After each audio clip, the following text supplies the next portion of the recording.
আজকে নিতাই গৌর দুই ভাই নদিয়ার রাজপথে দাঁড়িয়ে আমাদের মতো কলির জীবকে উদ্ধার করবে বলে আজ গোলকের গোপনের প্রেম ধরকে হরিনাম সংকীর্তন রূপে জীবের দাঁড়ে দাঁড়ে ঘরে ঘরে প্রভু প্রকাশ করবে।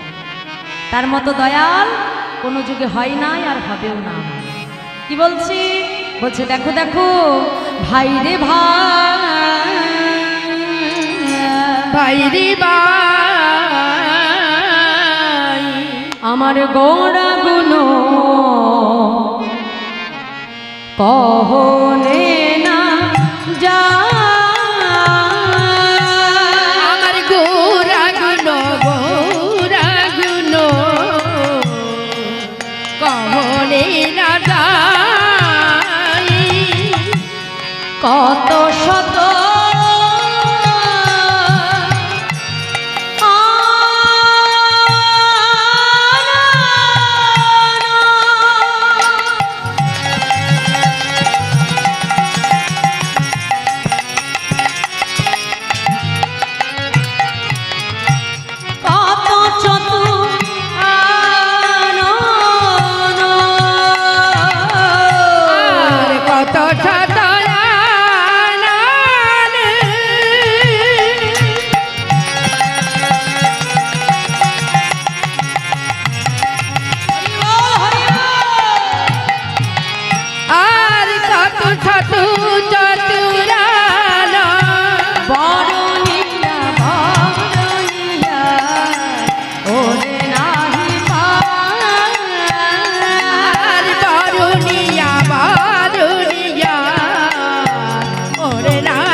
মুখে যে না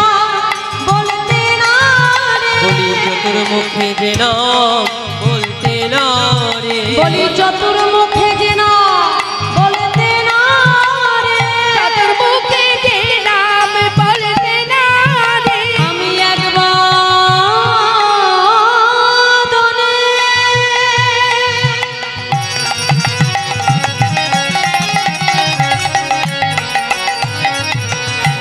বলবো কত বলি আমার গোড়ার গুণের কথা, হরি হরি বলবো কত, বলি আমার গোড়ার গুণের কথা, আমি একবার দূরে বলবো কত, বলি আমার গোড়ার গুণের কথা, আমি একবার দূরে বলবো কত, বলি আমার গোড়ার গুণের কথা, দূরে বলবো কত, বলি আমার গোড়ার গুণের কথা, আমি একবার দূরে বলবো কত, চতুর মুখে যে না বলতে না রে, বরণিয়া বারণিয়া ওরে নাকি পাই, বরণিয়া বরণিয়া ওরে নাহি পাই, বরণিয়া ওরে নাহি পাই।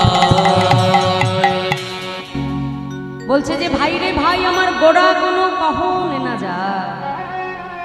ভগবানের গুণের কথা, ভগবানের রূপের কথা এক বদন থেকে বলে কখনো শেষ করা যায় না। ভগবান তিনি কিন্তু অনন্ত গুণের অধিকারী। ভগবানের কৃপাটা অপরিসীম। দেখো এই জগতে আসতে ভগবানকে পাবার জন্য বেদ বিদ্যা পাণ্ডিত্য লাগে না।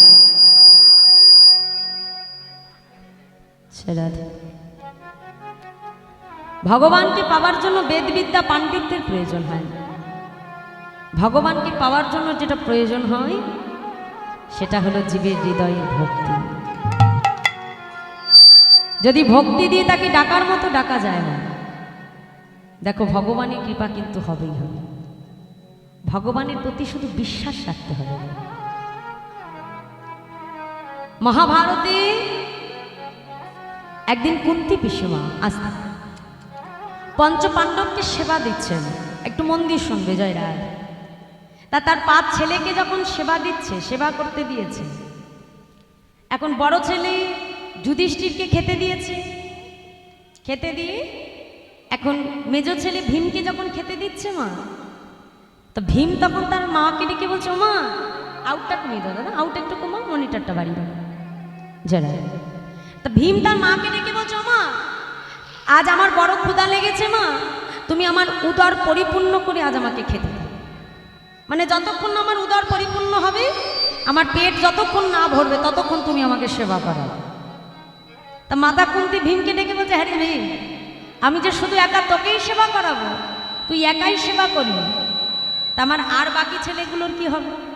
হ্যাঁ, আমি সব সময় তোদেরকে শিক্ষা দিয়েছি, যখনই যা কিছু পাবি 5 ভাই সমান ভাগে ভাগ করে খাবি। তার যদি আমি খালি তোর উদর পরিপূর্ণ করতে যাই, তাহলে আমার বাকি ছেলেগুলো যে তারা অনাহারে থাকবে, তাদেরকে যে না খেয়ে থাকতে হবে। ভীম, ছোট থেকে কি আমি তোমাকে এই শিক্ষা দিয়েছি বাবা? তুই শুধু সারা জীবন ধরে খেতেই শিখলি, আর শিখলি না যে কি করে সবাইকে নিয়ে সেবা করতে হবে, খালি নিজের কথা ভাবলি। তো যেই না মা এই কথা বলেছে, ভীমের বড় অভিমান হয়ে গেছে। কি করলো মা? থালার উপরে হাতটা ধুয়ে ভীম উঠে পড়েছে। মা ভীমকে ডেকে বলছে, হ্যাঁ রে ভীম, কি রে না খেয়ে উঠে যাচ্ছিস যে বড়, কোথায় যাচ্ছিস? মা, ওই যে তুমি আমাকে বললে মা, আমি নাকি সারা জীবন ধরে শুধু খেতেই শিখেছি, আর কিছু শিখিনি। বেশ, আজ তোমার ভীম তোমার সম্মুখে দাঁড়িয়ে কথা দিল মা, আজ তুমি তোমার ভীমের কাছে যা চাইবে, তোমার ভীম তোমাকে তাই দেবে। বলো তুমি তোমার ভীমের কাছে কি চাও? আজ তোমার পুত্রের কাছে তুমি যা চাইবে, তোমার পুত্র তোমাকে তাই দেবে। বলো মা তুমি কি চাও? সঙ্গে সঙ্গে কুন্তী পিসিমা মনে মনে চিন্তা করলো, তবে বুঝি আমার ছেলের একটু অহংকার হয়ে গেছে। অহংকার যখন হয়েছে, তাহলে অহংকার আমার চূর্ণ করতে হবে। আজ ভীমের কাছে আমি এমন বস্তু চাইব যে ভীম চাইলেও সেটা আমাকে দিতে পারবে না।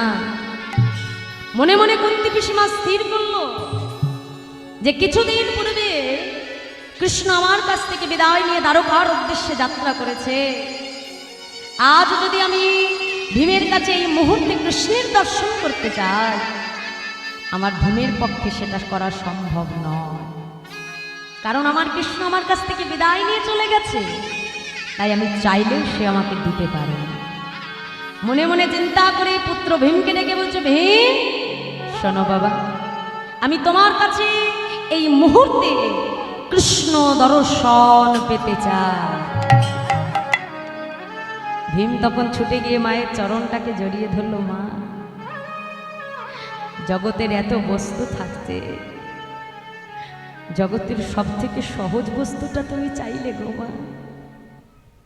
এত বস্তু থাকতে সব থেকে সহজ বস্তুটা তুমি চাইলে। দাঁড়াও, আমি এক্ষুনি আসছি। ভীম কি করলো মা? নিজের ঘরের মধ্যে প্রবেশ করে নিজের 80 মণ ওজনের গদাটা হাতে নিয়ে, গদাটা মাথার উপরে ঘুরিয়ে, গদাটাকে যেই না শূন্যে চালনা করে দিল মা।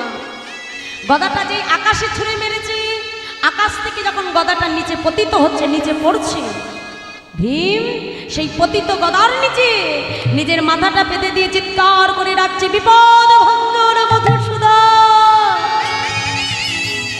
দেখা দাও, দেখা দাও প্রভু। এ জগতে সবাই তোমায় বলে তুমি নাকি বিপদ ভঞ্জন মধুসূদন। এ জগতে সবাই বলে তুমি নাকি ভক্তের ভগবান। দয়াময়, যদি তুমি ভক্তের ভগবান হয়ে থাকো, আজ এই ভক্তের মান যে তোমাকে রক্ষা করতে হবে প্রভু, দেখা দাও। ভগবান আমার দ্বারকায় প্রবেশ করেছে মা।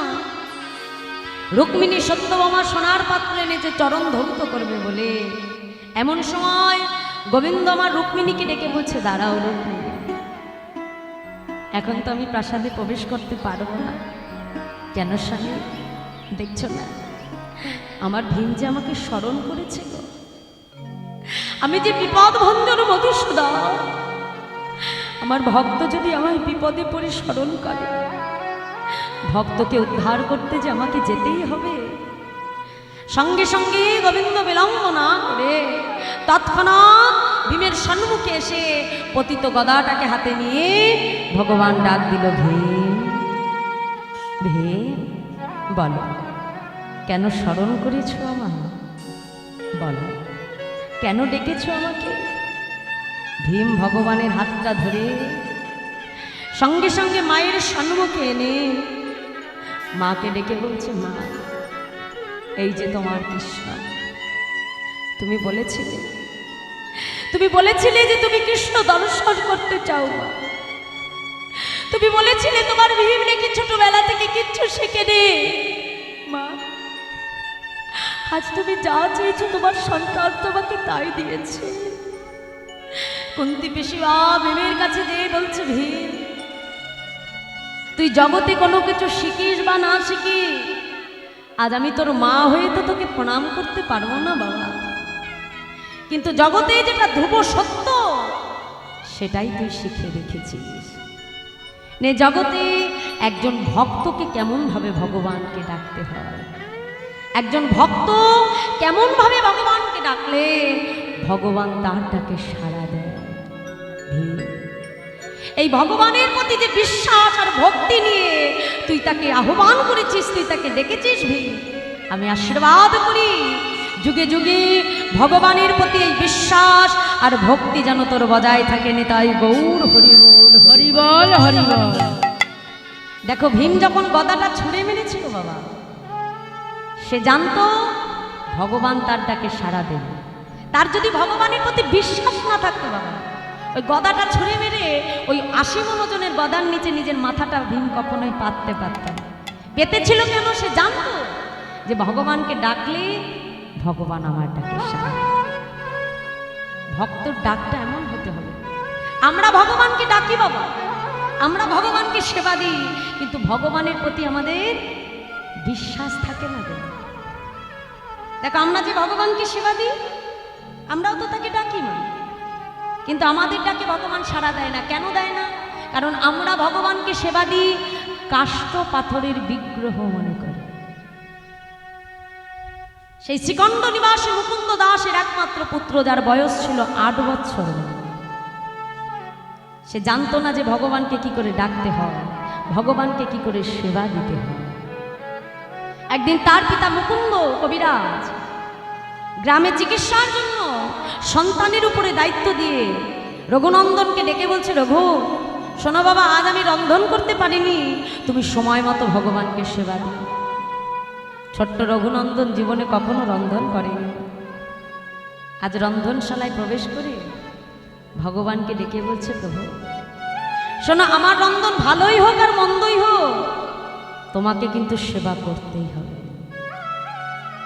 নিজে হাতে রন্ধন করে এনে মন্দিরে যখন প্রবেশ করলো মা, প্রবেশ করে দরজাটা বন্ধ করে ছোট্ট রঘুনন্দন চিৎকার করে ডাকছে, গোপীনা, গোপীনা, ও গোপীনা, দেখো দেখো, আজ আমি তোমার জন্য রন্ধন করে এনেছি গোপীনা, এসো তাড়াতাড়ি সেবা করে নাও।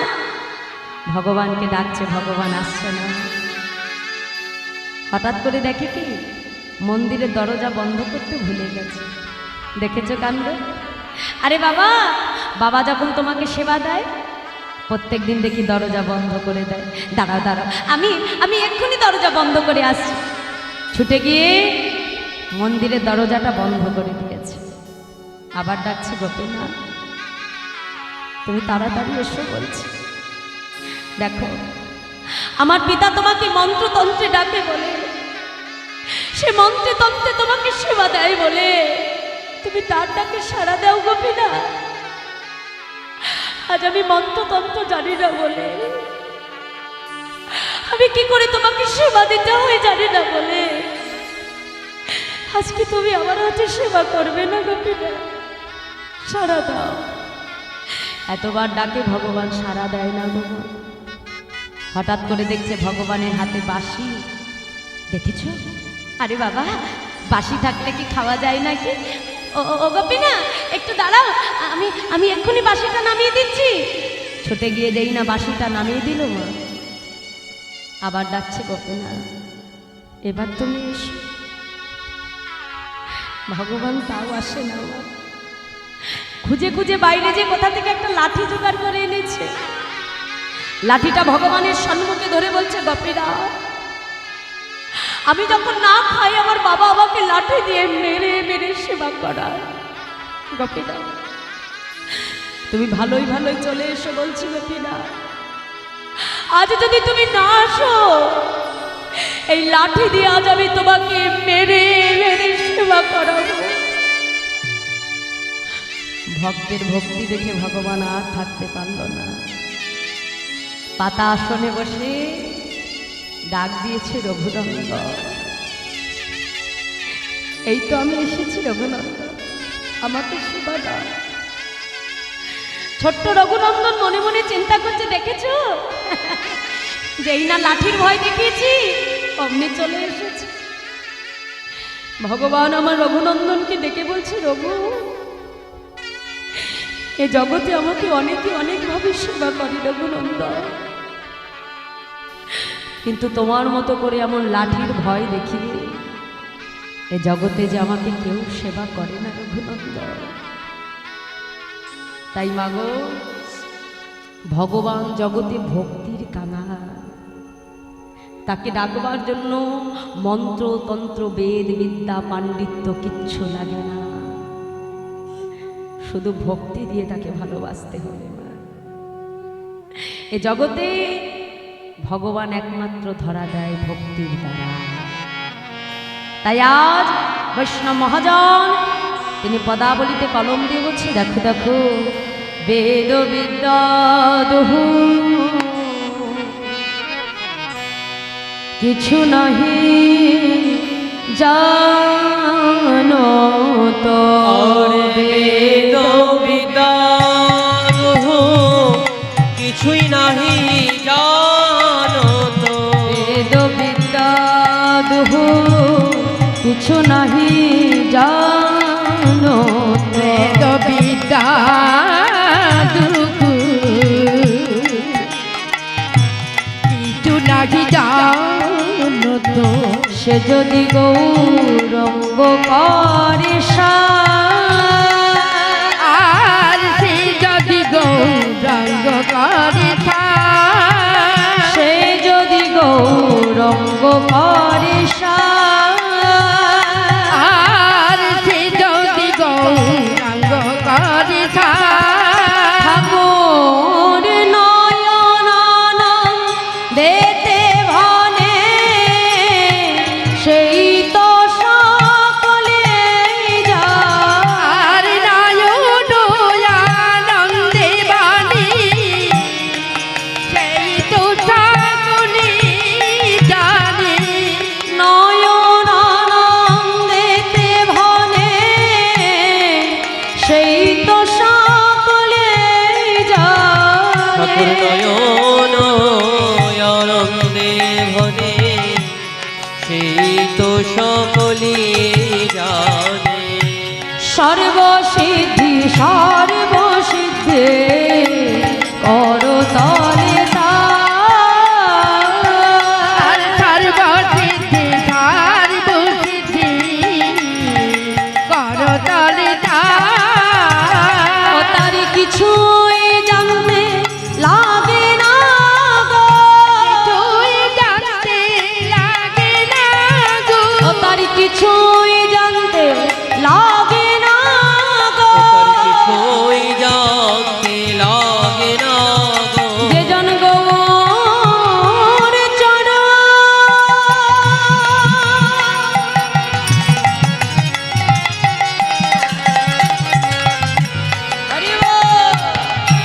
সারে জেনেছে বলিয়ে সংসারকে অসার ভেবে, হরি হরি বল। বলিয়ে সংসারকে অসার যে ভেবে, জন গৌরী চরণ সারে জেনেছে, বলিয়ে সংসারকে অসার ভেবে, আমার গৌর চরণ সার জেনেছে, বলিয়ে সংসারকে অসার ভেবে, আমার গৌর চরণ সার জেনেছে, আর কিছু জানতে লাগে না রে, সর্বসিদ্ধি সর্বসিদ্ধি করতলে